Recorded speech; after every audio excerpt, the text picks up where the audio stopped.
beyond this cleric and the roundup, there is this other significant issue of whether the death penalty is brought back for those who are seen, I suppose, by the state to have been involved in this uprising.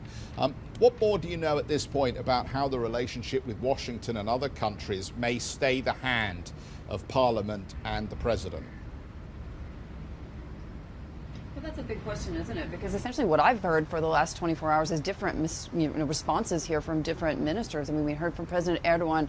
He was pretty strong, saying that he would consider bringing back the death penalty to this country, the Prime Minister as well. But when I spoke yesterday to the Deputy Prime Minister, the former Finance Minister, Mehmet Simsek, he basically told me that, this is something that they have to discuss, given the atrocities that were perpetrated by the coup members last Friday. I said, is this something that could actually happen in Turkey? Would you actually put your relationship with Europe and the United States at risk here? And he essentially told me, we have to have that conversation. That has to be something that the public talks about, because there is such a level of anger. I have to tell you that overnight, yet again, there were people in the streets, flags waving, cheering crowds, a lot of noise, a lot of honking, not just in Istanbul, but also in the streets of Ankara, where we were yesterday.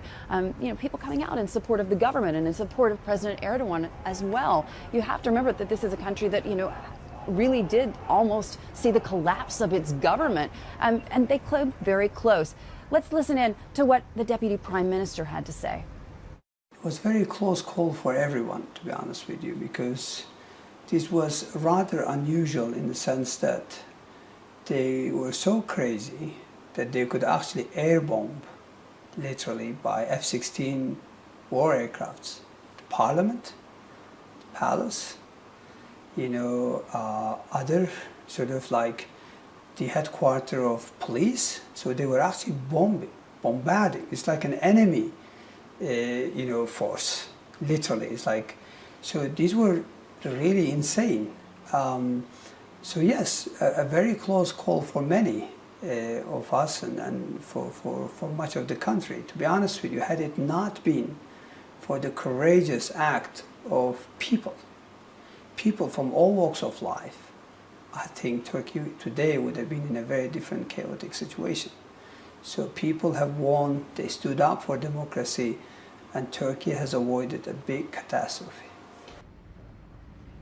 The Deputy Prime Minister of Turkey, they're basically saying, this was a close call for everyone. As new details continue to emerge of really what went down last Friday night, it becomes more and more clear just how close these folks were able to get, to the center of power. And of course, this also has a knock-on effect to the economy here. We saw the country's stock market closing down about 7.1% yesterday. We saw the Turkish lira, of course, paring back those losses from last week. But at the same point, we now have a central bank decision later today. We're going to be bringing you that live around noon GMT. A lot of questions for the Deputy Prime Minister. I asked him, essentially, how is this going to impact your growth prospects this year? And he said, we may see 4% growth as opposed to 4.5% growth. But more on that interview in a bit.